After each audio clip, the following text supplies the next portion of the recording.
Bismillahirrahmanirrahim. Assalamualaikum warahmatullahi wabarakatuh. Perkenankan, di sini kami dari kelompok 3 yang terdiri dari saya, Amelia Nur Roshidah, dan kedua teman saya, yakni Ahmad Ainul Yakin dan Ahmad Suzaki Rifai. Di sini kami akan mempresentasikan hasil dari makalah kami yang berjudul Akar Historis Psikologi Perkembangan dan Teori Belajar, Kedudukan Psikologi Perkembangan dan Teori Belajar dalam Lapangan Pendidikan Agama Islam. Dengan mata kuliah Psikologi Perkembangan dan Teori Belajar dengan dosen pengampu Bapak Muhammad Muhsin Arumawan MPDI. Presentasi kami terbagi menjadi 3 subbab materi. Yang pertama yakni akar historis psikologi perkembangan dan teori belajar, lalu kedudukan psikologi perkembangan dan teori belajar, dan teori belajar dalam lapangan pendidikan agama Islam. Baik, yang pertama adalah akar histori psikologi perkembangan. Pada awalnya, psikologi perkembangan dimulai dari tahapan masalah usia. Namun, untuk mempelajari usia tentu berhubungan dengan tahapan perkembangan. Psikologi perkembangan memiliki sejarah yang cukup panjang. Sejarah awal terbentuknya psikologi perkembangan dipengaruhi oleh pendapat para ahli di zaman dahulu dengan pemikiran-pemikiran yang berbeda. Setiap pendapat yang dimunculkan akan mendapat pertentangan. Namun, dari pertentangan-pertentangan tersebut muncullah sebuah gagasan, muncullah sebuah pemikiran baru yang dapat membawa perkembangan psikologi perkembangan menjadi lebih aktual dan sistematis hingga modern. Sebelum mempelajari psikologi perkembangan, perhatian berawal pada pemahaman yang mendalam pada masalah anak. Dasar-dasar anak atau pemikiran merujuk bahwa penelitian dan buku-buku tentang anak tidaklah sedikit. Pemahaman terhadap seluk-beluk kehidupan anak sangat bergantung pada keyakinan dan tradisional yang bersumber pada spekulasi para filsuf dan teolog tentang anak dan latar belakang perkembangannya, serta pengaruh lingkungan dan keturunan terhadap kejiwaan anak turut juga mempengaruhi psikologi perkembangan.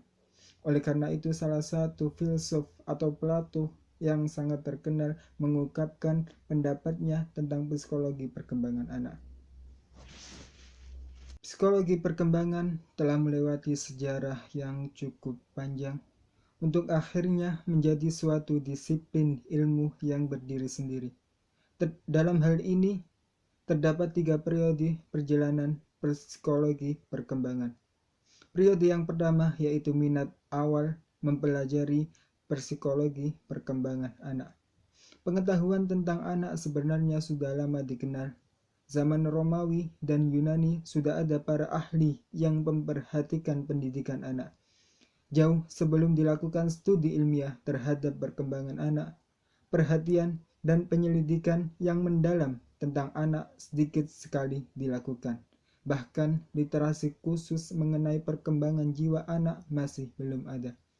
Salah seorang filsuf yang banyak mempengaruhi pandangan masyarakat tentang kehidupan anak adalah Plato. Menurut Plato, perbedaan individual ditentukan oleh faktor keturunan.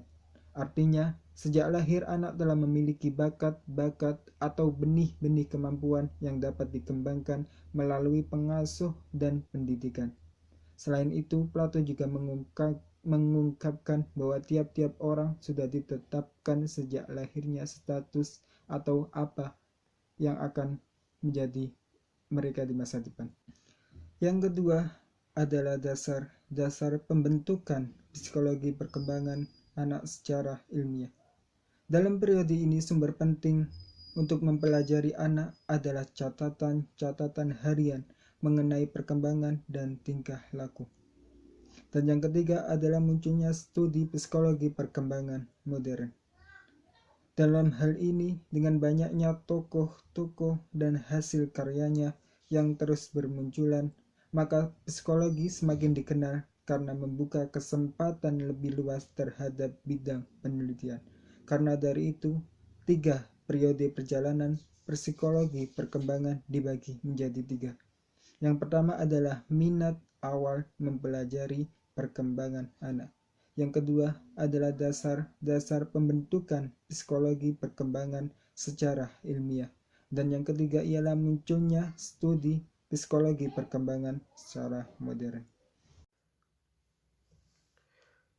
Kemudian, kedudukan psikologi perkembangan dan teori belajar. Padahal psikologi perkembangan mendapat kedudukan khusus dalam psikologi, dikarenakan setiap manusia mempunyai karakteristik tertentu dalam setiap perkembangan. Perbedaan karakteristik dari setiap perkembangan penting untuk dipelajari oleh setiap orang tua, khususnya untuk para pendidik. Karena jika sebagai pendidik tidak mengetahui karakteristik perkembangan manusia, dapat menimbulkan kekeliruan dalam perlakuan terhadap anak, sehingga dapat menghambat pertumbuhan dan perkembangan anak itu sendiri. Karena dalam psikologi sendiri mempelajari mengenai tingkah laku manusia. Psikologi perkembangan sendiri masih terbagi lagi menjadi beberapa macam cakupan, yaitu ada 4 diantaranya. 1. Psikologi anak. 2. Psikologi remaja. 3. Psikologi orang dewasa. Dan yang keempat, psikologi orang tua. Yang pertama, psikologi anak. Psikologi anak memiliki cakupan rentang usia antara dari bayi usia 2 minggu hingga 2 tahun, hingga dia usia kanak-kanak sebelum dewasa, 12 tahun. Banyak yang beranggapan bahwa periode anak merupakan bagian yang penting dalam membentuk kepribadian saat seorang dewasa nanti. Kita juga mungkin sudah banyak yang memahami salah satu tokoh yang paling populer dalam psikologi perkembangan, yaitu Sigmund Freud dengan teori konsep perkembangannya. Kemudian yang kedua, psikologi remaja. Cakupan psikologi perkembangan selanjutnya yaitu psikologi remaja tidak jauh berbeda dengan penjelasan sebelumnya. Proses ini juga mengamati tahapan perkembangan individu di usianya yang sudah mulai beranjak remaja. Terdapat banyak karakter-karakter sekunder yang mulai bermunculan pada usia remaja yang membuat aspek ini juga bisa diteliti dalam psikologi perkembangan. Kemudian yang ketiga, psikologi orang dewasa. Psikologi orang dewasa juga merupakan masa yang penting dalam kehidupan individu. Terdapat 3 macam periode dalam tahapan usia dewasa, yaitu dewasa awal, mulai usia 21 sampai 40 tahun. Kemudian dewasa pertengahan, mulai 40 tahun sampai 60 tahun. Dan lanjut usia, dari usia 60 tahun ke atas. Psikologi dewasa umumnya hanya membahas cakupan dari usia rentang 20 tahun hingga 60 tahun. Selebihnya itu sudah menjadi cakupan psikologi orang tua atau lanjut usia, alias lansia. Kemudian nomor 4, psikologi orang tua. Cakupan terakhir adalah psikologi orang tua. Psikologi perkembangan biasanya akan membahas mengenai karakteristik yang bisa saja terjadi pada orang tua. Ini tentu saja berkaitan dengan proses pencapaian kualitas hidup seseorang. Cakupan dari psikologi perkembangan yang cukup luas ini menjadikannya sangat komprehensif dan relevan untuk diperhatikan dalam mengenali karakteristik individu. Di samping psikologi perkembangan, psikologi khusus juga memiliki ruang lingkup lain, seperti misalnya psikologi kepribadian, psikologi belajar, psikologi praktis, psikologi sosial, dan lain-lain. Tentu saja ini berarti kedudukan dari psikologi perkembangan juga memiliki ruang lingkup lain yang berada di tingkat yang sama. Demikian penjelasan ringkas mengenai bagaimana psikologi perkembangan dan kedudukannya yang ada di lapangan psikologi. Kita bisa mendapat pemahaman yang lebih jelas lagi dengan cara menguraikan tingkatan-tingkatan psikologi dan juga cabang-cabang yang ada di dalamnya. Untuk yang selanjutnya, yakni teori belajar dalam lapangan pendidikan agama Islam. Seperti yang kita ketahui bersama, di situ terdapat 4 teori. Yang pertama yakni teori behaviorisme. Ya, teori ini memandang individu hanya dari sisi fenomena jasmania saja dan mengabaikan aspek-aspek mental. Dengan kata lain, teori behaviorisme ini tidak mengakui adanya kecerdasan, tidak mengakui adanya bakat, minat, dan perasaan individu dalam suatu kegiatan pembelajaran. Maka bisa kita pahami bahwasanya teori behaviorisme ini hanya mengandalkan faktor-faktor lingkungan saja. Untuk selanjutnya yakni ada teori humanistik. Ya, teori ini memiliki tujuan untuk memanusiakan manusia. Diambil dari kata human yang artinya adalah manusia, maka teori ini memiliki tujuan untuk memanusiakan manusia, yaitu untuk mencapai aktualisasi diri, untuk mencapai pemahaman diri, serta realisasi diri seseorang agar bisa belajar secara optimal. Untuk yang ketiga yakni ada teori belajar kognitif menurut Piaget. Teori ini menganut paham asimilasi dan akomodasi, bahwasanya belajar akan lebih berhasil apabila disesuaikan dengan tahap perkembangan kognitif perkembangan peserta didik. Maksud dari kata kognitif ini memiliki arti keterampilan. Maka Piaget ini memiliki pendapat bahwasanya kegiatan pembelajaran akan lebih maksimal jika menganut paham kognitif atau mempercayakan keterampilan peserta didik. Untuk selanjutnya yakni ada teori belajar Gestalt. Teori belajar Gestalt ini memiliki aplikasi tersendiri, yakni ada 5 aplikasi teori Gestalt. Yang pertama yakni ada pengalaman tilikan atau bisa disebut insight. Yang kedua yakni pembelajaran yang bermakna atau meaningful learning.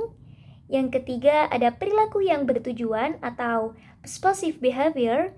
Yang keempat ada prinsip ruang hidup atau life space. Yang kelima yakni transfer dalam belajar.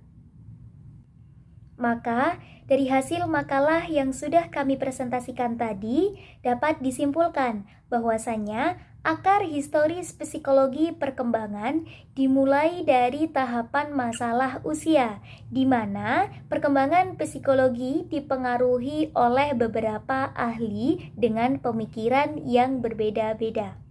Sementara kedudukan psikologi perkembangan dan teori belajar mendapatkan peran khusus, mendapatkan peran yang sangat penting dikarenakan setiap manusia mempunyai karakteristik, mempunyai ciri-ciri tertentu dalam setiap perkembangan kehidupan. Maka dari itu, untuk selanjutnya diharapkan dengan mempelajari psikologi perkembangan dan teori belajar, kita sebagai manusia akan lebih bisa mudah untuk memahami tingkah laku manusia, dibantu dengan adanya teori-teori yang sudah dipaparkan. Terima kasih. Sekian dari kami, terima kasih atas segala perhatian dan mohon maaf atas segala kekurangan. Saya akhiri, wassalamualaikum warahmatullahi wabarakatuh.